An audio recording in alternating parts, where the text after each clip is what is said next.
What's good, y'all, man? We got Falcon and the Winter Soldier, man, episode 1 breakdown and in explain review.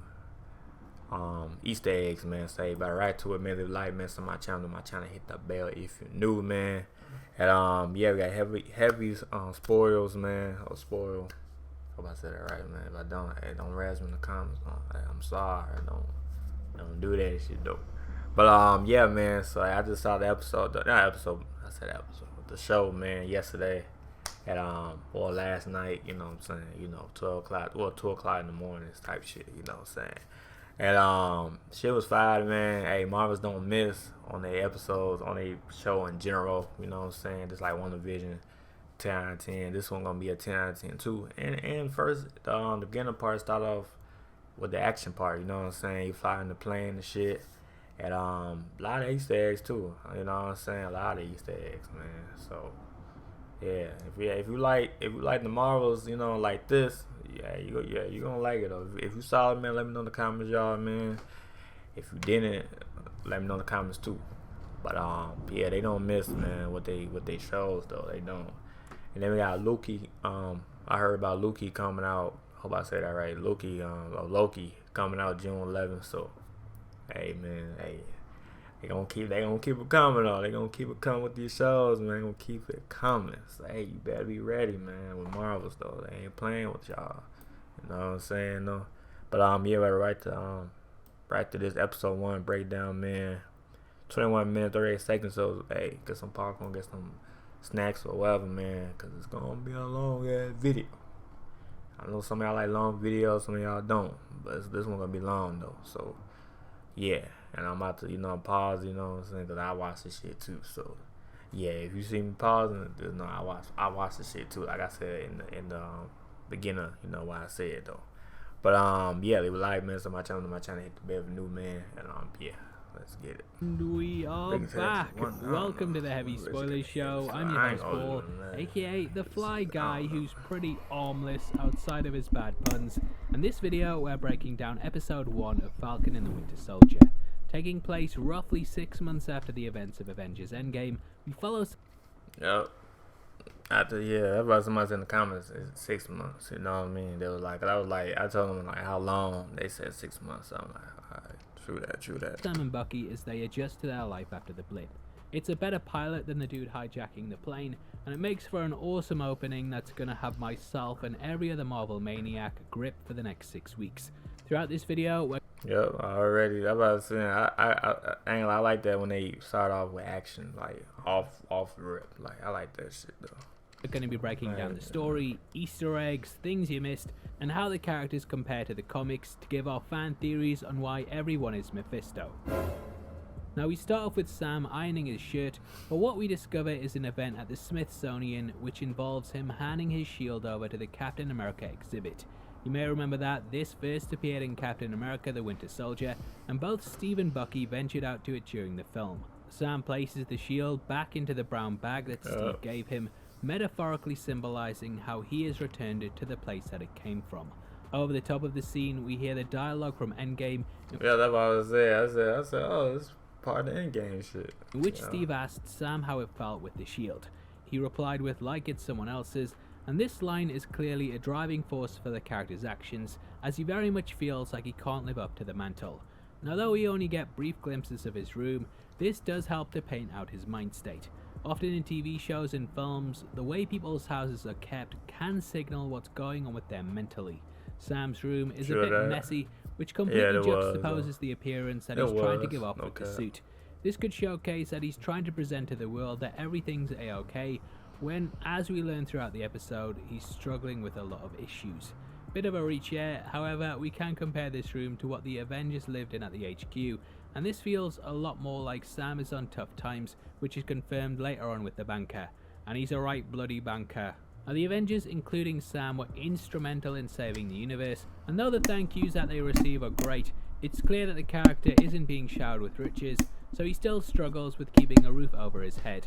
Yeah, like he don't got no gold watch. You know how different, like start, like kind of like for example, Tony Stark, like he got gold watch. He don't got none of that. He just wear a jacket and then hey, that's it. You know. Now this is likely why he had to re-enlist in the Air Force, and in The Winter Soldier we learn that he was part of a pararescue unit. However, after his wingman, pun intended, died, he turned to helping veterans with PTSD. Sam has returned to active duty, and we watch as he tackles a group known as the LAF who have hijacked a plane. They're led by Batroc the Leaper, who you will probably remember from The Winter Soldier. He's gone from hijacking boats to hijacking planes, and it's an awesome... Oh, okay, that's where it came from. Winter Soldier, okay. I know he was somewhere from the... Winter Soldier. He's gone from hijacking boats to hijacking planes, and it's an awesome action scene to kickstart the series with. The character appears in purple and yellow, similar to how he did in The Winter Soldier, and these are the colours that he typically tends to don. Now Batroc is a French native who joined the Foreign Legion, where he was trained in combat before he became an intelligence officer in the French Secret Service. Credited with 36 kill missions, he was an amazing asset to the French government, but when he realised his skills could be used for profit, the character became a mercenary. Wanted by the FBI, SAS and Interpol, he gained a big reputation, which is when he caught the eyes of Nick Fury. Or rather, just the eye. Now, Fury paid the character to hijack a vessel at the start of The Winter Soldier, and using this as cover, Natasha was able to sneak in and carry out a classified mission to uncover secrets about Project Insight. He's an expert in hand-to-hand combat, and though he's had his butt handed to him by both Cap and his sidekick, I definitely think that he will be back in the series. Now, another reach here, but the officer tells Sam that the op has to be subtle, and Sam then falls backwards out the plane in a Christ-like pose. This kind of imagery is present in a lot of superhero films, and we're at a point now where even Zack Snyder is memeing on himself for all his callbacks to Christ. I don't know if they're making fun of this motif here, but it is quite for all his callbacks to Christ.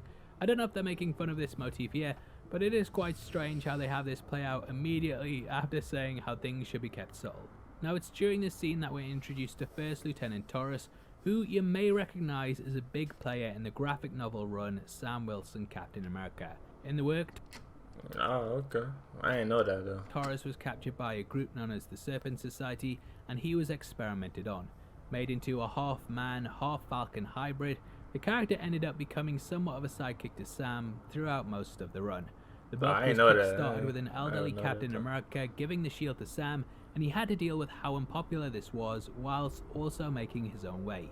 During it he fought US Agent, the Flag Smasher, and teamed up with Bucky, so it does seem to be a basis for this adaptation. I think they will probably take some elements of that and ground it a lot more, with characters like Torres potentially becoming the new Falcon. Yeah, because you already know Marvel is they read the comic books. Not read the comic books, they look at the comic books, but they do it like their own twist or their own, mix of the movie, or the show. So yeah. When Sam eventually becomes Captain America, which, yeah, probably going to be how the show ends. We see this grounded aesthetic applied to a lot of aspects in the MCU, such as Sam and the bird Redwing, whom can telepathically communicate with one another in the source material. As always, in this continuity, Sam controls the machine through an ear link-up, but it is important to see how these things are set up in the comics and how they are carried across. Now, Redwing is also important because you know who else has a Redwing? Mephisto. I'm telling you. Come on, man. You talking about Mephisto. Now, we do learn that Redwing has been outfitted with the latest technology, and actually see some of Iron Man's weapons being used on the bird, including a laser which can cut through the doors on the plane.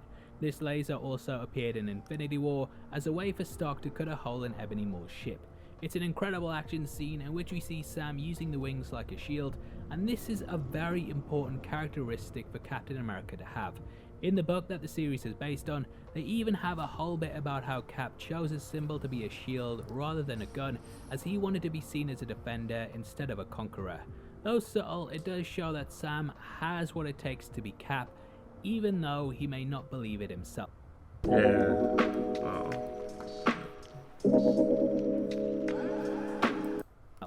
After taking he don't like so far, like in episode 1 that's why he put it back to the museum though. So but I think later on the episodes or he don't start believing himself and might take the shield back. He might steal the shield from the museum though. But hey, we see man. To the skies, we watch as Sam has an aerial dogfight with some helicopters as he tries to retrieve the contact from Batrocc's men. In our trailer breakdown for the show, we did say that these jumpsuits looked very similar to ones used by Hydra, but after watching the episode, I'm not sure whether they're involved or not.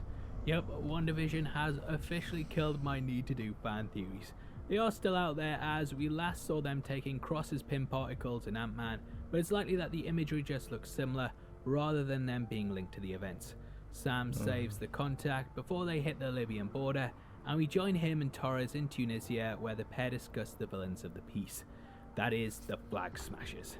These guys are sort of a flash mob that, similar to the LAF, are taking advantage of all the chaos caused by the So they call what? Let me say it again. Oh, Flag Smashers. Okay.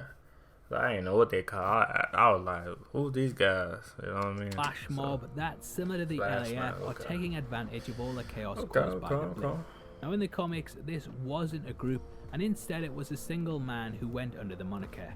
Flag Smasher believed that nationalism was a real problem in the world, and thus he had a vendetta against Captain America, who was of course the symbol of an entire country. In Sam Wilson Captain America, we actually come across an LMD version of the character at one point, and he goes off on a monologue about how all the borders should be open across the world, as this will truly provide people with freedom instead of making them have to bend to the will of the government. As mentioned, he was adverse to nationalism because he believed that it always led to fascism, and fascism always led to war. Thus, in his mind, by stopping humanity from going down this path, he was saving several lives.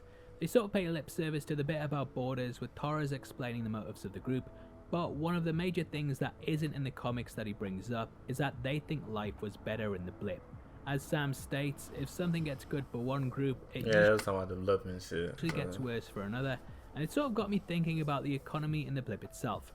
Say you were a factory worker at Amazon, if the board members and middle management all got dusted, then chances are you'd get promoted to something quite high up. You'd get more money and could have a better standard of living, which could be the sort of thing that Torres is referring to. Now, because the snap was also just 50% of the planet and not 50% of certain areas, there may have been some countries that lost a lot of their population, whereas others didn't, and the talk of borders could have meant that they opened up a lot more so people had free travel. We've never really seen the inner workings of what happened during the blip, but something that's interesting with the Flag Smashers that we see is that they have superhuman abilities. Yeah, I saw that. He kicked that dude for, I was like, how long? He got powers too? I'm like, he kicked that motherfucker. He was right here, he kicked that bitch all the way to the wall, like, you know what I'm saying? Like, he just kicked that motherfucker. Like a regular motherfucker, they kicked that motherfucker, he just gonna, you know what I mean? You feel me? But he kicked that bitch all the way to the other side of the wall. I'm like, damn, for what kind of powers he got? Like, shit, they did the same shit, sparing on his ass too. You feel me? Like, because they're super soldiers themselves, mutants, or even Skrulls. Yeah, we're back on the fan theory train now. Now, personally, I don't know Skrulls. Skrulls theory, as that's obviously tied to Captain America. But let me know below exactly what you think. Now, in WandaVision, we watched as Hayward tried to resurrect the Vision in order to provide the planet with a defense system. Hey, Vision might come back and found one. Nah, let's stop bullshitting. But nah, he did left though, so hey, he might come back though. Some way, somehow though.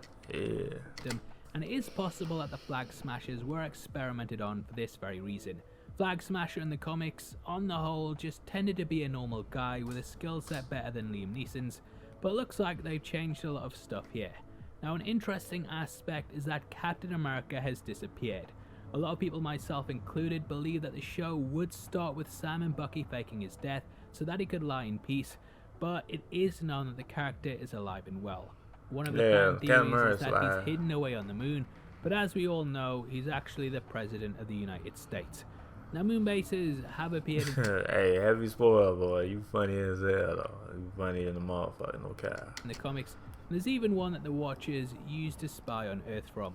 It's also tied in heavily with the Inhumans, but whether they appear or not, we're just going to have to see. However, the idea of him being hidden away in space could be a nod to the Avengers game, in which he was placed on an orbiting satellite around the planet. What I think happened, though, ties back to the way that the Russo brothers described the ending of Endgame, and though this contradicts what the writers have put out, The Russos said that when Cap went back in time to have a life with Peggy, he actually created a branch timeline where the pair lived together. At the end of the movie, he then journeyed back to the main one and handed Sam the shield. If that's the case, then the guy probably just jumped back to his one, and that's why there's no trace of him in this show. Now Sam returns the shield to the Smithsonian, which the government thank him for, and we also get Rhodey stopping by too. I know the phrase Luke Skywalker level cameo has been bandied about a lot recently, but yeah, even though it wasn't that level, it was nice to see him pop up here, as he's one of my favorite characters in the MCU. As a small business owner, it's easy to feel alone sometimes. Hi, Tahara. You should definitely add that. Now there is an ulterior motive going on here, and we learn at the end of the episode that the government wanted the shield so that they could appoint their own Captain America. Yeah, I don't understand, like, so why they, and then he was like, yeah, that's why he was like, and then it just cut off, and I'm like, no, I'm like, damn, what? But it's like, I don't know why they make their own, like, I don't know why, like, that shit crazy. Namely John Walker, played by Wyatt Russell. This cosplayed Cap in the comics is a character known as US Agent, who from time to time has walked the line between being a hero and villain. I'll talk about this more later on, but because of the way that the government official says to Sam it was the right thing to do, I kind of feel like they might have put pressure on him to hand over the That's fact, because right here, he's like, yeah, it's good to have, it's good to have, woo, you know what I mean? Like, they were like, oh, it's good, you know, give us the shield. You know, so they can use it on somebody, you know, so it's like... Shield. You don't just make a Captain America overnight, and he was likely put through testing phases with the other applicants, so I feel like this has been in the making for a long time. Sam clearly regrets his decision, realizing he gave up like, and we also get a great scene in the Smithsonian where he and Rhodey discuss the shield and what it means. There's a great bit of symbolism here where we see a poster of Steve with "I want you" written on the top of it, and Sam stands directly in front of it. Because of the way that it's lined up, Steve is pointing to Sam, saying he wants him to become Captain America, but Sam just doesn't feel like he's just don't believe in replacement. There is further symbolism when Sam stands in front of the shield, but he's slightly off center, showing that he doesn't quite align with it yet. This iconography was too used in Into the Spider-Verse, with Miles not having his face line up with the mask before it did when he was ready. Cut to one of the Winter Soldier's missions years ago, and we see as he takes out a VIP and all of his security team. I saw this when I was like, hold on, Steve. I was like, hold on, Bucky back to the villain side. I'm like, hold on. It was all like a dream, you know. He had nightmares and shit. And I thought, I'm like, damn, hold on, he back. You know what I'm saying, to the OG Bucky. You know what I'm saying, like, man, you know. I'm about to say, though this is a flashback, it does feel like a nod to the comic book run, as in that the first time that we see Bucky, he's doing something similar. Like that moment in the book, we don't quite know the time period that this scene takes place in, and it feels like it's put there to make us think that Bucky might have turned to the dark side. Hail Snydra. However, whereas in that it was shown to just be totally innocent, he was just doing a mission, here it's a flashback. Because the Winter Soldier needed to remain a myth, he also made us someone who's a witness to the mission, and we later learn that this is the son of a man that Bucky has been trying to make amends with. In fact, the entire arc he goes on in this episode seems to be him trying to right the wrongs of the past. We also join him in therapy with a character that we know from the trailers will be returning. Bucky has trouble adjusting because of his life as the Winter Soldier, and in real world terms, this phrase actually means someone who just goes from war to war, which, because of his hibernation, he ended up doing. Bucky journeyed to a senator that was a Hydra pawn, and someone that continued to abuse her power even after they fell. Bucky beat up one of her hired assassins, and then stated that he'd changed before handing over info to the authorities so that they could arrest her. Now this scene and the way that we see a man and woman in a car felt very similar in setup in the way that it was shot to the murder of the Starks. Whereas in that he killed Howard before moving on to Maria, here he just hits the guy in the face and leans in the window to tell the senator that he's changed. Another interesting aspect that we learn in this scene is that Bucky is truly alone. He hasn't texted anyone, has the social life of a YouTuber, and I think this series will set him up with a relationship and that he will actually start dating people. We then jump to his home in Brooklyn, which of course he and Steve lived in as kids. He breaks up another fight involving a trash can in an alley, and also says that he hasn't danced since 1943, which of course is something that was mirrored in Steve. Now the father's story about his son is heartbreaking because he says he will never know what happened to his son. Bucky doesn't tell him in this episode, but I think a big moment will come in the season when he finally does. Jump to Louisiana to see Sam going home. Anthony Mackie is actually from here, so this is also a cool little tie to him. Oh, I ain't know you from down south. I ain't not know that. We learn that his parents are called Paul, which is a great name, and Darlene, and also meet his sister and his nephew called Paul, which is a great. There's also a cool little tie to him. We learn that his parents are called Paul, which is a great name, and Darlene, and also meet his sister and his nephews. His nephews were teased in a recent Xbox ad. I think, I don't know, I never have time to play games anymore. And we learn that their parents' shrimping business is hanging on by a thread. Yeah, and see, it's hanging by the motherfucking thread, and then he trying to save it, and then shit didn't fall through, you know what I mean? It didn't fall through, man. So now I think he's trying to fix it, but I don't know what happened, but. Yeah, and then she trying. I forgot what she trying to do. She was trying to do something for a business or something like that. And kept afloat by his sister Sarah. Bucky chats up a lovely lady, and she says that he sounds like her dad, probably because the lad is 106 love. He also says he wears a glove because of poor circulation, but it's more like no circulation. It's like yeah, got rubber on. Hey, having that. Great joke. Now the pair play battleships and a drinking game, which involves telling the truth. Bucky pretty much paints out that he has no family, and we see the guilt get far too much for him, which makes him almost confess the murder. However, he doesn't, and he just pays for the lunch, but we see that Nakajima is #1 on the list, showing how highly he views righting this wrong. In Switzerland, we see the attack by the Flag Smashers, in which they steal some unknown object. Daily Harvest, you make eating veggies so easy. At the location, people are handed out masks and then told to ren, which is run in Swiss. Yeah. See, whilst new rock stars, they're translating Latin, we're over here translating ren to run. Now, all the people running about and causing chaos, that allows Flag Smasher to escape, and the so-called leader of them. This dude was like, he didn't know what the fuck on. He was like, just put the mask on. He like, hey, put the mask on. He like, he still look confused and shit. And then he got hit. He like, ah. And I'm like, bro, like he really supposed to be online, like supposed to be, away from the scene. But you know how he is, like, often they hear, you feel me? Easily beats up Torres before making off into the night. At the bank, though Falcon is seen as a hero, it doesn't mean much when it comes to money, and his loan request is rejected. They talking about 5 years no income for it's like a sister was like, I think it's sister was like, how you like that's not living, like how you supposed to live, you know what I'm saying? Like how you living if you not making no income? So that's why I was like, damn, bro, it's like. And some people are like, damn, they make money on, you know what I'm saying, being a superhero. Don't stop, you know what I mean, all that shit. They ain't making no goddamn money. Shit. They ain't making money, but it's like, not that much. So it's like, so they couldn't get the thing, man. That shit crazy. Because he has no credit history due to the snap. I think the bank would take that into account, but the character leaves without getting anything other than a selfie. Also, the license plates as usual could have significance to them. The one we see in this scene says 184, which is an issue of Captain America and the Falcon, in which the Red Skull returns and holds America hostage. There's also a bit where the names of the producers appear on screen. Oh yeah, I saw that Vantage screen for the names of the vanished, and this includes Victoria Alonso, who's headed up many Marvel projects. Sam, refusing to sell their parents' legacy, returns to the boat to try and start it, but it doesn't work.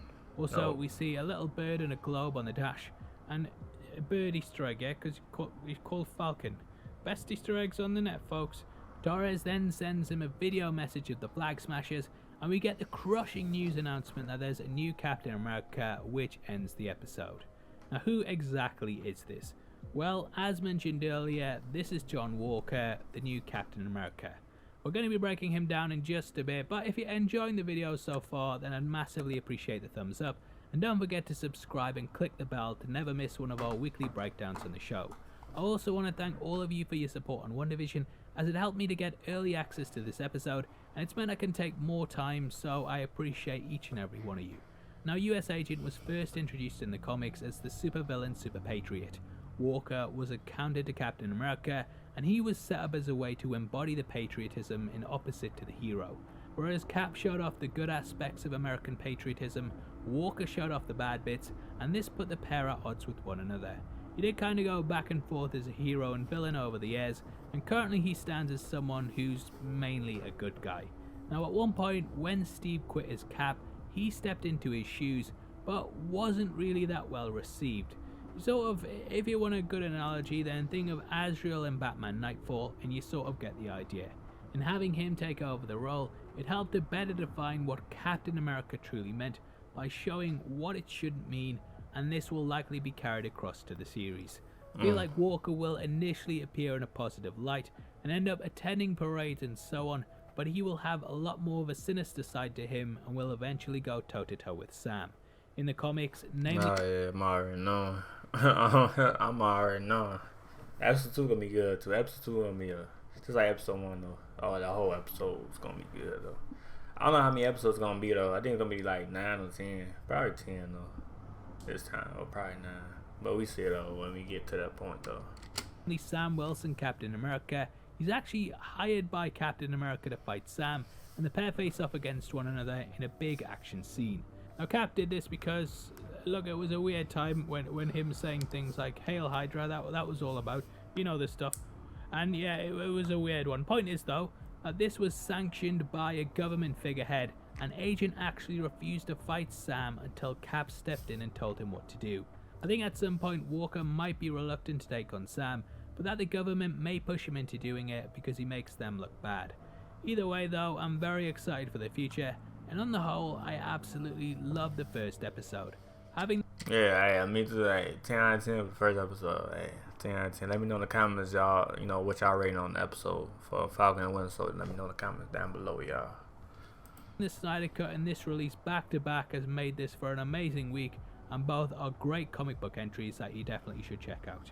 Now, whereas I was a bit unsure on WandaVision in the first 2 episodes, here I'm completely on board. The acting is superb, the production quality is amazing, and this really feels like a film that not only has amazing moments of action, but also necessary human drama that you should be getting from these conflicted characters.